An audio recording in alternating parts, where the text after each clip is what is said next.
नमस्कार। Cult current के India untold story series में मैं ईआई प्रेजेंटर प्रांजला स्वागत करती हूँ। भारत की कहानी तब शुरू होती है जब मानव सभ्यता ने अपना पहला कदम जंगलों और गुफाओं से बाहर रखा। वह दौर था जब मनुष्य ने अकेले जीवन जीना छोड़कर समूहों में रहना शुरू किया। धीरे धीरे ये समूह परिवारों में बदलने लगे और यहीं से शुरू होती है हमारे भारत की असली यात्रा। उस समय जीवन का आधार था खेती और पशुपालन। मनुष्य ने प्रकृति से सीखा कि जीने के लिए केवल शिकार पर निर्भर रहना काफी नहीं होगा। उसे जमीन से फसल उगानी होगी और पशुधन का ख्याल रखना होगा। और यहीं पर आता है हमारी कहानी का एक अहम किरदार, गाय। गाय उस समय न केवल एक पालतू जानवर थी, बल्कि एक संपत्ति थी। उसकी देखभाल करना, उसे पालना और उससे जीवनयापन करना, ये सब समाज का हिस्सा बन गए।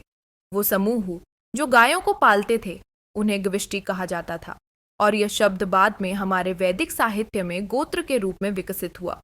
गोत्र सिर्फ एक पहचान नहीं था, बल्कि यह हमारे समाज की नींव थी। इससे हमें पता चलता है कि हमारे पूर्वज कितनी गहरी समझ और सामूहिकता की भावना रखते थे।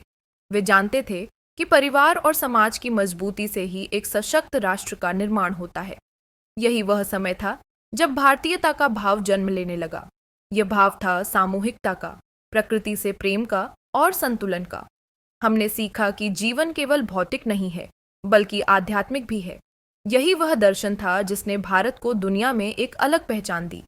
जंगलों और गुफाओं से लेकर गोत्र तक की यह यात्रा केवल एक भौतिक यात्रा नहीं थी, ये एक विचारधारा की यात्रा थी, भारतीयता की भावना की यात्रा।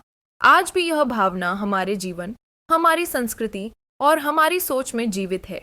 यही है भारत की शुरुआत की कहानी। तो दोस्तों, ये थी भारत और भारतीयता की कहानी की शुरुआत। इस अद्भुत यात्रा में हमारे साथ बने रहें और जानें भारत के और भी अनछुए पहलुओं के बारे में। अगर आपको यह वीडियो पसंद आया हो तो लाइक करें, शेयर करें और हमारे चैनल को सब्सक्राइब करना न भूलें। धन्यवाद।